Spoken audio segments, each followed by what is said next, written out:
Welcome back to another episode of That Boat Babe podcast with your favorite boat babe here, Mary Allison. Okay, today's episode has been recorded. This is the third time. I am wondering what is going on with podcasting because they are making it almost impossible for people who are technologically challenged to be able to podcast right now. At least that's just from my experience. I recorded this podcast episode January 1st because my New Year's, I call it manifestation. My New Year's manifestation is to be more consistent on social media and with my podcast and now with my YouTube channel and my upcoming blog, which I'm really excited about. I'm actually working on that the rest of the day. And guess what the universe said? They were like, haha, joke's on you. It will be completely messed up. The audio is going to be terrible and you won't be able to upload it to any podcast platform ever. So I was able to actually upload that episode to YouTube as a YouTube video. Then I re-recorded this podcast episode and the audio was terrible. Fingers crossed that the audio is good today. I am now using a mini mic. I've got my camera videoing and I'm using a podcast platform that I was using before, but for some reason now it's gotten a little bit more complicated. So third time's a charm. And so in today's episode, I am going to teach you a huge learning lesson that I just experienced while we were offshore trying to head back to the Caribbean, which is a huge mouthful. That's 1,800 miles away. When in reality, we were just trying to get to Panama City from the Pensacola Pass. This is something I wish I would have known when I had purchased my boat, when I had hired my diesel mechanic to do oil changes, and when I had hauled out at the boatyard for so long doing the refit. This would have actually saved a lot of time, energy, and money. And probably the anxiety that I've been experiencing for the last 2 weeks would have been avoided if I would have known to check just a couple more things on the boat before we went offshore. So let's dive into it. I'm going to give you a little bit of a breakdown through the story that's been going on the last couple weeks. First, I want to start off by saying Happy New Year. 2025 is going to be the best year yet. I can just feel it. But can you believe we are 25 years into a century that I remember waking up to like it was yesterday? I remember the evening of 1999 going into 2000 wondering if the banks were going to crash and if anything in the internet was going to work. I mean, all that crazy stuff that people were freaking out about. I had a huge allergy attack and had to be picked up by my parents from my friend's house at midnight. I mean, honestly, it's crazy how 25 years has flown by. So here we are today, and life honestly couldn't be better. I believe a lot of it is mindset, but in my case, for the last decade, I've gone through a lot of really tough times.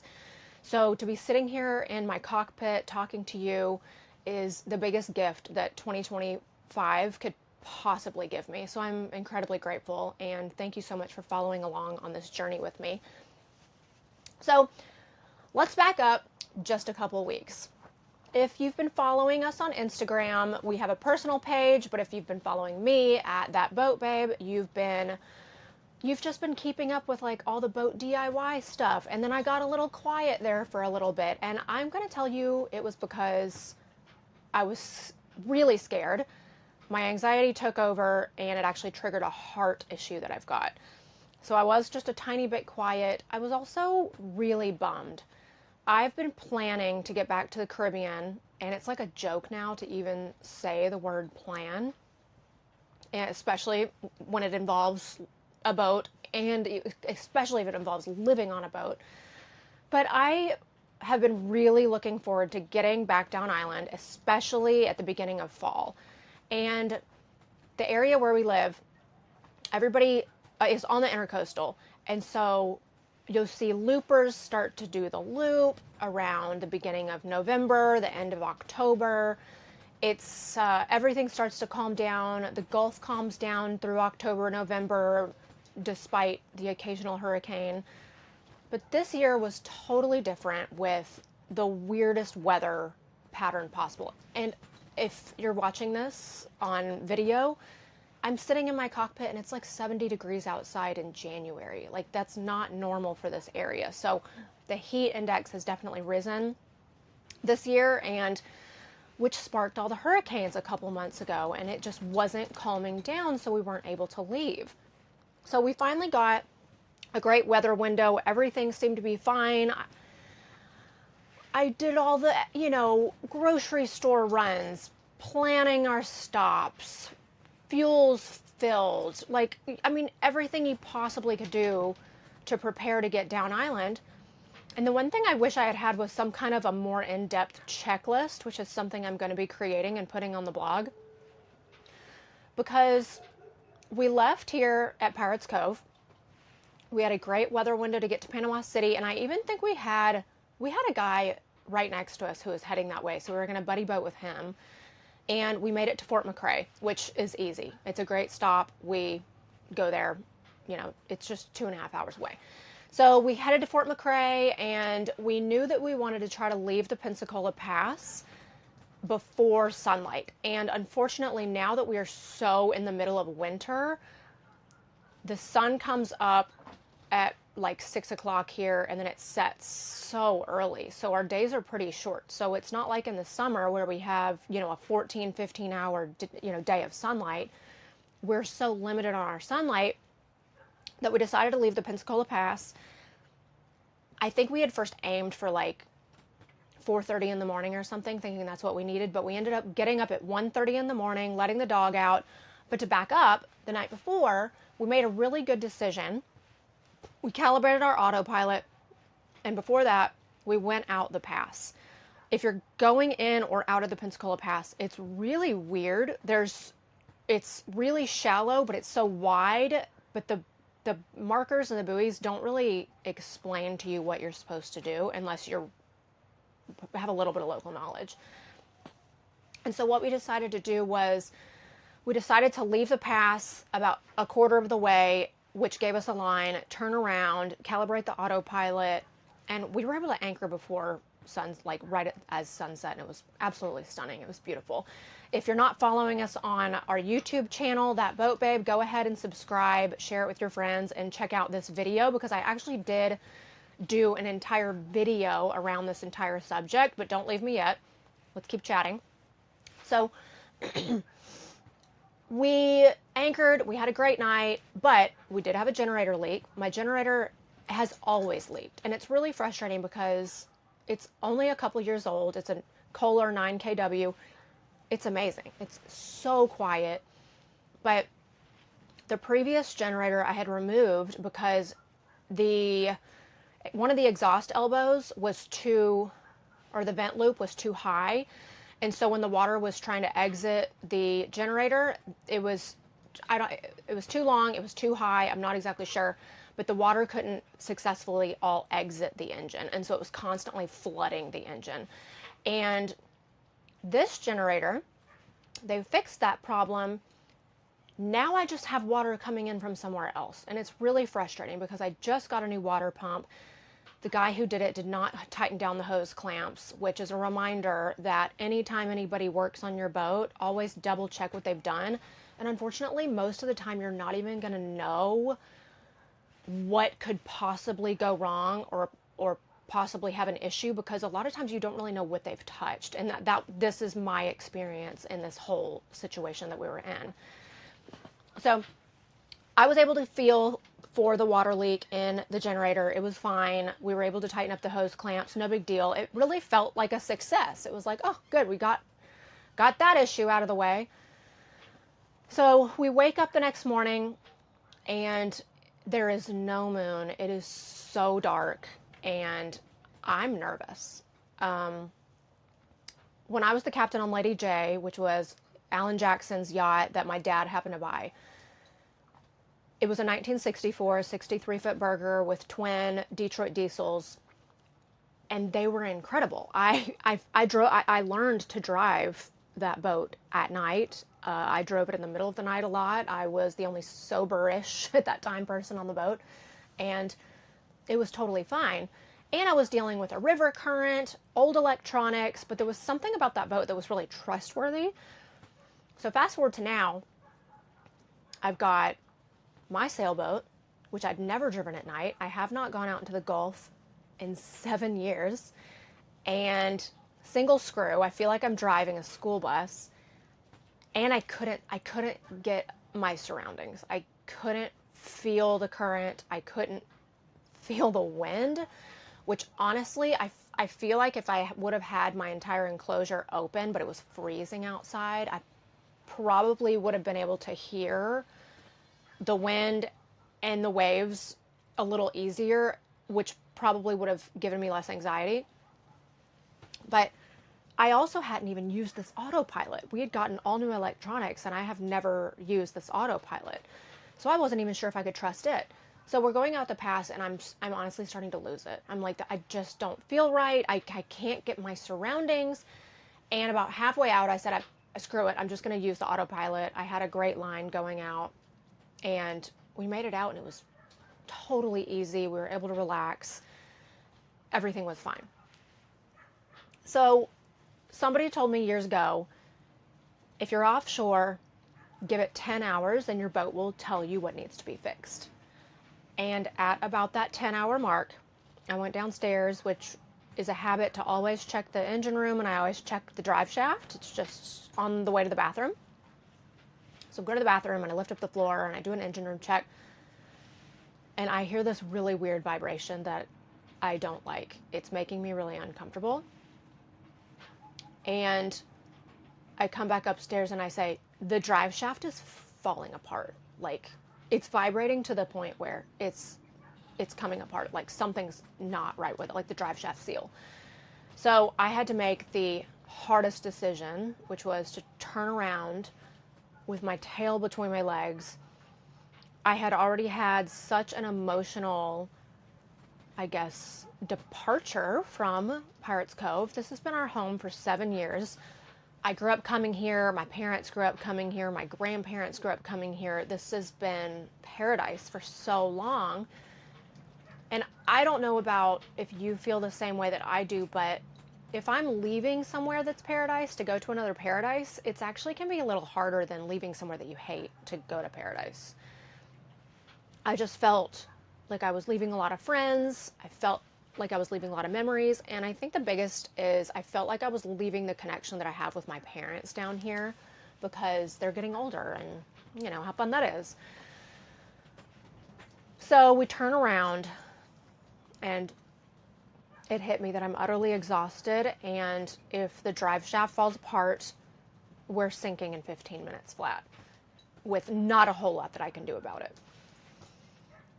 So we had to slow it down to about 1,000 RPMs, which honestly was about we were going about the speed of the wind, which was probably 3 knots. It was pretty rough. But we put the sails up and enjoyed the dolphins. They were beautiful. They offshore from here in the Gulf, they are black, like black and gray. They're just magical. And they have a lot more energy than the ones that live in the bay here, the bottlenose dolphins. But they were gorgeous. So anyway, it takes hours for us to come back. And I am so grateful that we decided to go to the Pensacola shipyard because Brandon Hall is a good friend of mine. He owns Perdido Sailor. I've already had some people on YouTube comment wonderful comments about him. And he's one of the only guys in the area that knows sailboats because here in Orange Beach at the Florida-Alabama line, everybody knows sportfish boats. And the pricing reflects a lot of that too, because so many of the owners of these big boats have an unlimited budget, and there's not a whole lot of people like you and me that don't have an unlimited budget. And it's a sailboat, totally different animal. So we go to Pensacola shipyard and we waited out until the next day because it was Sunday. Brandon shows up and he was nice enough to come on the boat and detect that we had 2 broken engine mounts. One was completely shot, the other just needed to be tightened. When they put this engine in, they had put in 2 Yanmar mounts and 2 mounts that were like off-brand mounts. I don't really know why. I think the height of the forward mounts was too high for the Yanmar ones, or they honestly kind of had to rig it for some reason. So we were excited, like, oh my gosh, that's the only issue. Brandon checked our drive shaft seal and it was actually completely fine. This is lesson number 2. We decided to replace the hose clamps on the PSS seal on the drive shaft.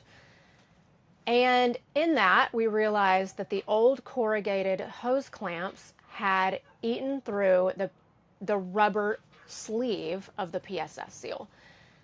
So we now have water coming in.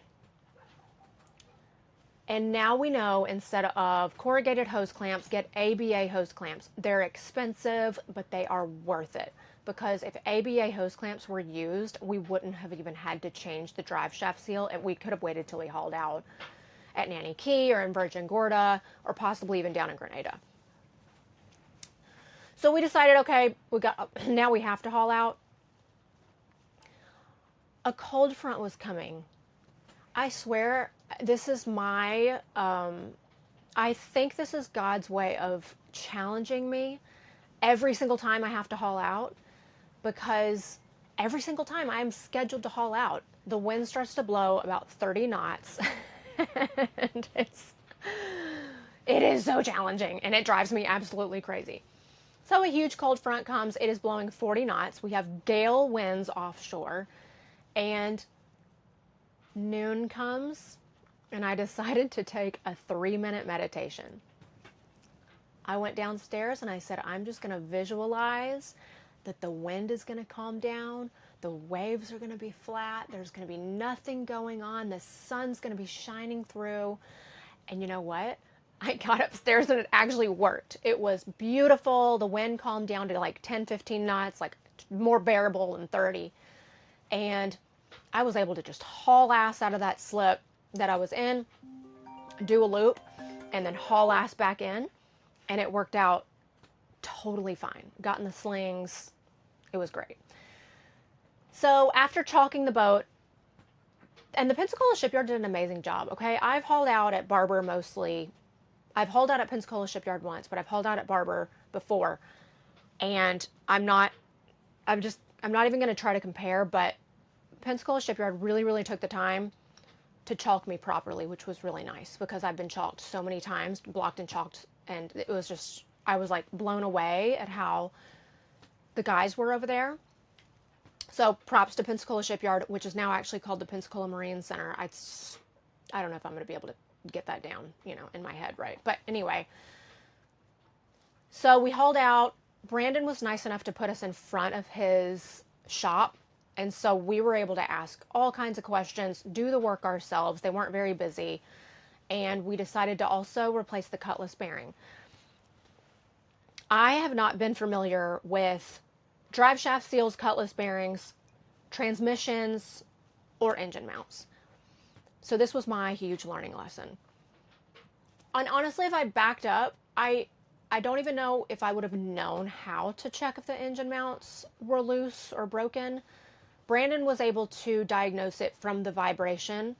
He's done this a million times, so that was great. I didn't even really have transmission fluid, like none, in my engine. So that was a huge lifesaver that came out of this situation. The drive shaft seal, I had tightened it before. It wasn't leaking, so I thought it was fine.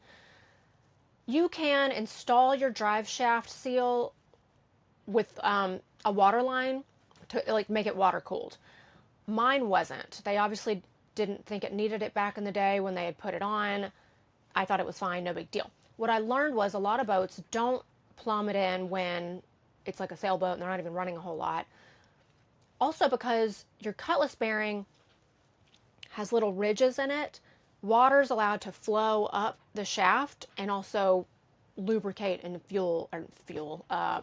cool the shaft. Well, mine was completely crushed. Obviously, from the vibration over the years, it was a disaster. There was no water getting into it. So that was honestly another blessing in disguise with this whole situation. So if I were to turn around, go back, those were the main things that I wish somebody would have told me to check. But I didn't even know to do it. I see a lot of boats and they haul out and they get bottom jobs. 4 days later, they'll go back in. You know, I wish I would have known that these were really important things that needed to be addressed while I was hauled out. But everything's a learning lesson, obviously, on a sailboat. So I'm really grateful that we were able to get all that done. And so what we did, we replaced the PSS seal with a glide system seal. I really like it because let's say we have an issue with it in the future, we need to change it. We don't have to haul out. It comes with a spare on there, so we can have the spare until we need to replace the whole thing again, which that most likely will be when the engine alignment needs to be done again and the cutlass bearing needs to be done again. So we made a major mistake though. And I'm going to talk about that in next week's podcast episode. We've already uploaded the video of it on YouTube, but basically this mistake was so huge, it almost cost us our engine. It almost cost us another month or two of being here and probably a humongous insurance claim. So let's just say this has been a test. This has been a test for me and this boat. But anyway, I hope that you have learned something from my experience offshore. I hope that your experience trying to leave and go to the Bahamas or the Caribbean or wherever you are around the world is completely filled with smooth sailing and following seas and warm sunshine and happy music. I can't wait to meet you down island. I can't wait to collaborate with you on a podcast episode one day to hear your story.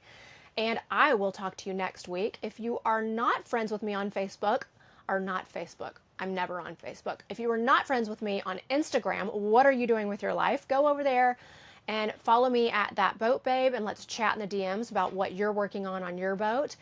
Go to YouTube and follow our YouTube channel. It's also called That Boat Babe, and share it with all your friends and family. I love you so much, and I cannot wait to talk to you next week. Have a great day. Bye.